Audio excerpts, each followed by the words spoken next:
नमस्ते बच्चों। आशा करते हैं कि लॉकडाउन में आप सभी कुशल होंगे और अपने परिवार के साथ अपने घरों पे रह रहे होंगे आप लोग। और पढ़ाई की जो प्रक्रिया है वो निरंतर आप लोगों की चल रही होगी। तो मुस्लिम कालीन शिक्षा जो है उसको हम लोग प्रारंभ कर चुके हैं और उसके अर्थ और उद्देश्य को पढ़ चुके हैं, उसकी विशेषताएं पढ़ चुके हैं और आज हम लोग और शिक्षा संस्थाओं के बारे में भी हम लोग जान चुके हैं। आज हम लोग पढ़ेंगे मुस्लिम शिक्षा के मुख्य दोष। मुस्लिम शिक्षा में भी दोष थे, वैदिक काल में भी जो शिक्षा थी उसमें भी दोष थे, और जो मध्य और जो बौद्धकालीन शिक्षा थी उसमें भी कुछ दोष थे। तो कोई भी शिक्षा ऐसी नहीं होती है जिसमें कोई दोष ना हो। हर सिक्के के दो पहलू होते हैं, इसलिए हर एक शिक्षा किसी न किसी दोष से युक्त होती है। तो मुस्लिम शिक्षा में भी कुछ दोष थे और कुछ कालांतर में आ भी गए, तो उनके बारे में आज हम लोग चर्चा करेंगे। इसमें पहला जो शिक्षा में पहला जो दोष है वो है शिक्षा के लौकिक पक्ष पर ज़्यादा ध्यान था। इस्लामी शिक्षा में, जबकि ये धार्मिक शिक्षा है पूरी तरीके से, इसने इस्लाम की शिक्षा देना, मुख्य रूप से इस्लाम की शिक्षा दी जाती है या कुरान शरीफ पढ़ाया जाता है, और धार्मिक शिक्षा अनिवार्य मानी जाती है कि सभी बच्चों को इसका अध्ययन करना अनिवार्य है। लेकिन इसमें शिक्षा का जो उद्देश्य माना गया है वह यह माना गया है कि छात्रों को ज्ञान से युक्त कर दिया जाए ताकि वो अच्छे से समाज में अपना यश प्राप्त कर सके, राजा के दरबार में कोई अच्छा स्थान पा सकें और आगे चलकर उनका जीवन सुख सुविधा से और ऐश्वर्य से परिपूर्ण हो सके। यानी वो संसार के सारे सुखों को प्राप्त कर सके, जो कि हम लोगों ने मुस्लिम शिक्षा के उद्देश्य में पढ़ा था कि ये भी एक प्रकार का उद्देश्य है। मुस्लिम शिक्षा का उद्देश्य क्या था कि सांसारिक सुखों की प्राप्ति करना। तो शिक्षा का उद्देश्य यही था कि ज्ञान प्राप्त करके बालक इस योग्य बन जाए कि वो राजा के दरबार में स्थान पा सके और खूब सारा धन, ऐश्वर्य, समृद्धि प्राप्त करके सुख और सुविधा के साथ, विलासिता के साथ जीवन अपना व्यतीत कर सके।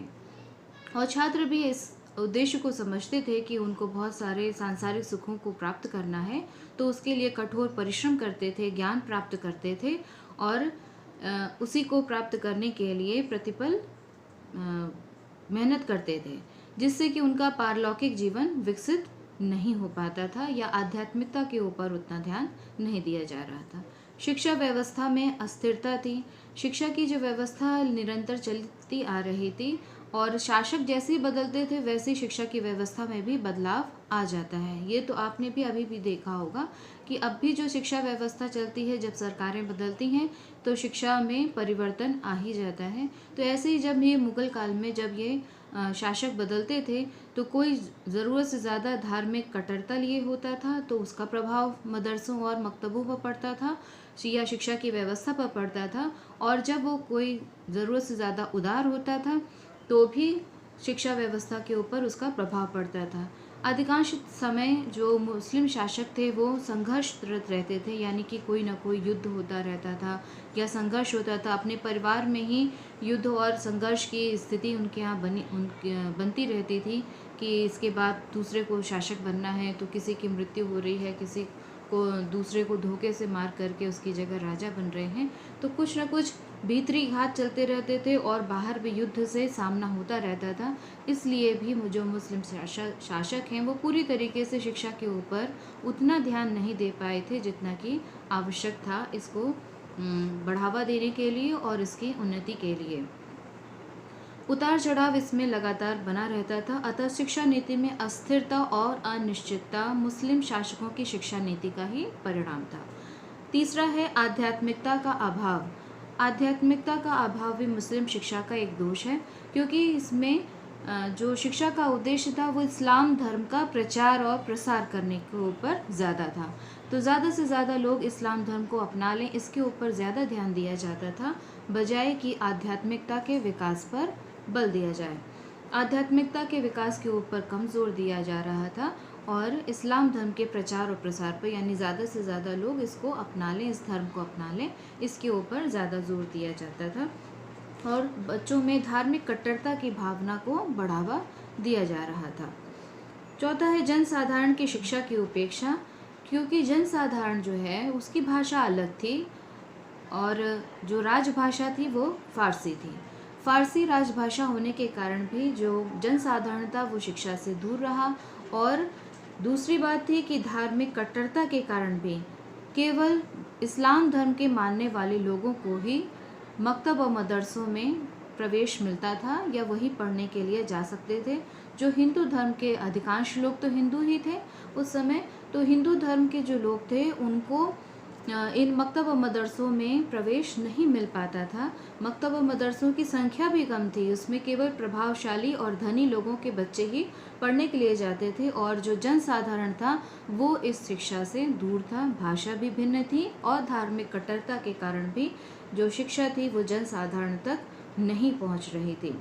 लोक भाषाओं की उपेक्षा इसलिए हुई क्योंकि सबसे ज़्यादा ध्यान अरबी और फ़ारसी की भाषा को बढ़ावा देने में पूरा लगा और ज़्यादा से ज़्यादा फ़ारसी भाषा सीखने में सभी इच्छुक भी थे, क्योंकि राजा के दरबार में सभी राजकाज जो हैं वो फ़ारसी भाषा में ही होते थे। इसलिए लोक भाषाओं की उपेक्षा की गई। फ़ारसी भाषा का ज्ञान रखने वाले व्यक्तियों को ही राजपद प्राप्त होता था, इसलिए अन्य भाषाओं को सीखना नहीं चाहते थे लोग। स्त्री शिक्षा की उपेक्षा तो प्राचीन काल से चली आ रही है, जिसमें स्त्रियों को शिक्षा प्राप्त करने के लिए योग्य ही नहीं माना जाता है कि स्त्रियां जो हैं वो अपने घर का कार्य संभालें। सिलाई कढ़ाई पाक कला ही उनको सीखने के ऊपर ध्यान दिया जाता था। और यहाँ पर जब मकतब व मदरसों की ही संख्या कम है और वहाँ पर भी स्त्रियों के पढ़ने की कोई व्यवस्था अलग से नहीं है, तो ऐसे में जो छोटी बच्चियाँ होती थी वो मकतब में जा कर के प्रारंभिक शिक्षा प्राप्त कर तो लेती थी, लेकिन आगे की शिक्षा उनकी अधूरी ही रहती थी। और जो धनी वर्ग की महिलाएं होती थीं या शहजादी या लड़कियां होती थीं वो अपने घरों में अपने महलों में ही मौलवी साहब के ज़रिए उनके घर में ही पढ़ती थी। और इसमें बहुत विद्वान महिलाएं हुई हैं जिनका जिक्र हम लोगों ने किया था, नूरजहाँ, रज़िया सुल्ताना आदि महिलाओं के नाम हम लोगों ने जाने थे, जो कि बहुत ही विदुषी थी, जिनको इसमें पढ़ाई में इंटरेस्ट था, यानी कि पढ़ना लिखना सीखना वो चाहती थी और विदुषी महिलाएं थी ये। लेकिन जनसाधारण की जो महिलाएं, अधिकांश महिलाएं जो हैं वो शिक्षा से दूर ही थी, इसलिए स्त्री शिक्षा की उपेक्षा मुस्लिम शिक्षा का एक दोष माना जाता है। 7वां दोष है शिक्षा में व्यापकता का अभाव। व्यापकता का अभाव इसलिए था कि ये हर व्यक्ति तक नहीं पहुंच रही थी। हर व्यक्ति तक पहुंचने के लिए हर गांव, हर कस्बे, हर नगर में मकतब व मदरसों का होना आवश्यक है, क्योंकि आवागमन के साधन तब भी इतने नहीं थे आज भी उसकी सुविधा आप लोग भी देखते हैं कि आपके विद्यालय आने के लिए आपके पास केवल साइकिल का एक साधन होता है। उस समय तो साइकिल भी नहीं हुआ करती थी। तो ऐसे में हर गांव में, हर कस्बे में और नगर में मकतब व मदरसे अगर नहीं होंगे तो बच्चे दूर पढ़ने के लिए कैसे जा पाएंगे, जब उनके पास कोई और साधन आवागमन का कोई साधन ही नहीं है। और ये जो मकतब व मदरसे थे इनकी संख्या कम थी। जो सरकार के जो लोग दान धर्म और उदारता से प्रेरित होकर मकतब व मदरसों का निर्माण करवाते भी थे, तो वो भी महत्वपूर्ण नगरों में और मोहल्लों में ही या कस्बों में ऐसी जगह पर बनवाते थे जो कि जगह ज़्यादा महत्वपूर्ण मानी जाती थी, जहाँ पर अमीर और उमराव लोग रहते थे या राजपद प्राप्त लोग रहते थे। उनके आसपास के जगहों पर ही ये मकतब व मदरसे मिलते थे और उसमें भी केवल धनी वर्ग के बच्चों को और जो राजपद से सुशोभित लोग हैं या राजपद पर जो लोग हैं वो लोग, उन लोगों के बच्चे ही पढ़ने के लिए वहाँ पर आ पाते थे, यानी कि प्रभावशाली व्यक्तियों के बच्चे ही वहाँ पर पढ़ने के लिए प्रवेश पा सकते थे। यानी हालांकि शिक्षा जो थी वो निःशुल्क थी पूरी तरीके से, लेकिन इसमें संख्या कम होने के कारण जो मकतब में बच्चों को प्रवेश मिलता था वो केवल धनी और प्रभावशाली व्यक्तियों को ही मिल पाता था। धार्मिक कट्टरता के कारण हिंदू धर्म के जो बच्चे थे वो उसमें नहीं जाते थे, उसके लिए इस्लाम धर्म को अपनाना आवश्यक था वहाँ पर पढ़ने के लिए, इसलिए भी ये शिक्षा में व्यापकता का अभाव है। 8वां है दोषपूर्ण शिक्षण विधि। शिक्षण विधि में रटने के ऊपर ज़्यादा जोर दिया गया है। कुरान शरीफ की आयतों को रटने के ऊपर मकतब हो या मदरसा हो, दोनों में ही बहुत ज़्यादा जोर दिया जाता था, और जिससे कि छात्रों की मानसिक शक्तियों का, सभी मानसिक शक्तियों का विकास नहीं हो पाता था, जैसे कि शिक्षा में चिंतन, मनन और तर्क की हम बात करते हैं कि जब हम कोई बात कहें तो उसके ऊपर चिंतन यानी विचार विमर्श किया जाए, मनन किया जाए, यानी मन ही मन उसके बारे में सोचा जाए, उसको समझने का प्रयास किया जाए और तर्क किया जाए कि ये ऐसा क्यों, ये वैसा क्यों, ये ऐसा होता तो कैसा होता है, या ऐसा है तो क्यों नहीं है।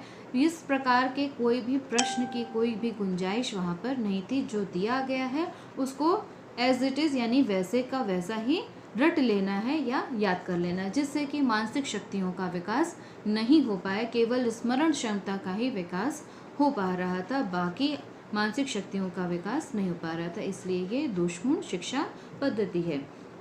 9वां है कठोर शारीरिक दंड। मदरसों में, मकतब में इतना कठोर शारीरिक दंड दिया जाता था कि छात्र वहां जाने से, प्रवेश लेने से कतराने लगे थे। उनको मुर्गा बनाना, लात घूंसों से पीटना या उनको बहुत बेंत से मारना। अधिकतर जगह हमने ये जाना कि बेंत से मारा जाता था, कठोर शारीरिक दंड देते थे, बच्चों को बेंत से मारते थे और उनको मुर्गा बनाने, बच्चों को मुर्गा बनाने की प्रथा भी वहीं से शुरू हुई है। छात्रों का विलासी जीवन।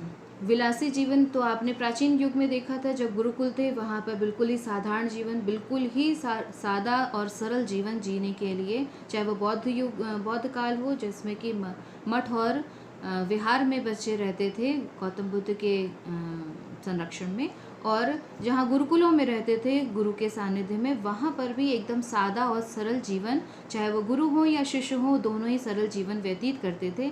लेकिन यहाँ मकतब व मदरसों में हम देखते हैं कि छात्र जो हैं वो विलासी जीवन व्यतीत करते थे। इत्र लगाना और काजल लगाना, अच्छे अच्छे वस्त्र पहनना और चप्पलें पहनना या कशीदाकारी किए हुए जूतियाँ पहनना या तरह तरह के विलासिता की चीज़ों का उपयोग करने की वजह से जो छात्र हैं वो सांसारिक सुखों के ऊपर ज़्यादा ध्यान देने लगे थे और पढ़ाई के ऊपर या ज्ञान प्राप्ति के ऊपर उनका ध्यान कम हो गया था। और यहाँ पर सभी जीवन की सभी जो आवश्यकताएं होती हैं वो सब उनको सुलभ थी, इसलिए भी वो आराम का जीवन या सुख सुविधा का जीवन व्यतीत करने लगे थे। नेतृत्व के गुणों का विकास करने में भी जो मकतब व मदरसे हैं या मुस्लिम शिक्षा है वो असफल रही थी। इस समय जीवन के विभिन्न क्षेत्रों में नेतृत्व के लिए कुशल व्यक्तियों का निर्माण नहीं हो सका था। यूसुफ हुसैन ने लिखा है, यह कहना ऐतिहासिक दृष्टि से सत्य होगा कि मध्यकालीन शिक्षा पद्धति नेतृत्व के गुणों को प्रदान करने में असफल हुई और इस प्रकार जीवन के विभिन्न क्षेत्रों में असाधारण व्यक्तियों की पूर्ति सुनिश्चित नहीं कर सकी। यानी शिक्षा में इतने सारे दोष थे कि वो नेतृत्व के गुणों का विकास छात्रों के अंदर नहीं कर सकी। शिक्षा में लचीलेपन का भी अभाव था। लचीलापन इसलिए कि इसमें मौलिकता का अभाव था, इसमें कुछ भी क्रिएटिव नया कुछ भी नहीं था। मौलिकता यानी नयापन, कुछ भी निर्माणकारी चीज़ें नहीं थी कि कुछ नया क्रिएट कर रहे हैं या कुछ नया बना रहे हैं, या इसमें अनम्यता थी, इसमें बदलाव की कोई गुंजाइश नहीं थी, जिसके कारण ये लचीलेपन का अभाव इसके अंदर आ गया था। तीसरा है इस्लाम के धार्मिक कट्टर धार्मिक विचारों का समावेश। जो हिंदू छात्र वहाँ पढ़ने जाते थे उनके मस्तिष्क में इस्लाम धर्म के धार्मिक सिद्धांतों और आदर्शों को समाविष्ट करने का प्रयास किया गया। या शुरुआत में ही जिसमें हम लोगों ने बात की थी कि शिक्षा का जो उद्देश्य था वो इस्लाम धर्म का प्रचार और प्रसार ज़्यादा था, जिसके कारण ये धार्मिक विचारों के प्रचार और प्रसार पर ज़्यादा ध्यान दे रहे थे। आखिरी है रटने पर ज़्यादा जोर, जिसके बारे में हम पहले भी पढ़ चुके हैं कि रटने के ऊपर ज़्यादा जोर दिया जा रहा था और चिंतन, मनन, तर्क करना, निरीक्षण करना, ध्यान करना, इन सब बातों के ऊपर कम ध्यान दिया गया था। या कुछ नया क्रिएट करना, आजकल स्कूलों में बहुत सारे क्रिएटिव वर्क कराए जाते हैं, खेल कूद कराते हैं, व्यायाम कराते हैं, आसन कराते हैं, जिससे कि छात्रों का सर्वांगीण विकास हो सके। सर्वांगीण विकास की बात हम इसलिए करते हैं ताकि छात्रों के सभी पक्षों का पूरी तरीके से विकास हो सके।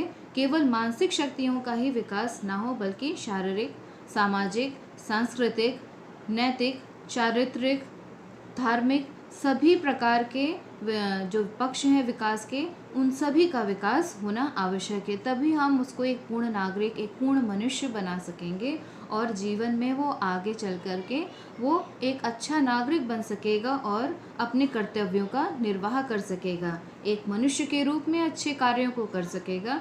तो इस प्रकार हम देखते हैं कि मुस्लिम शिक्षा में भी कुछ न कुछ दोष अवश्य थे, और दोष हर किसी में होते हैं, और उन दोषों को सुधार अगर कर लिया जाए तो उसमें सुधार करने से ही हम आगे बढ़ते हैं, और सुधार करते रहना चाहिए, चाहे वो कोई भी शिक्षा हो, चाहे वो आधुनिक शिक्षा, आज के समय की भी जो शिक्षा है उसमें भी सुधार की आवश्यकता हमें दिखाई देती है, और पल पल उसमें सुधार सरकार के द्वारा, शिक्षकों के द्वारा किया भी जाता है। तो इस प्रकार हम लोग अगले टॉपिक में पढ़ेंगे कि मुस्लिम शिक्षा ने आज की शिक्षा को क्या देन दी है, या हमें उसमें किन बातों को सम्मिलित करना चाहिए। धन्यवाद।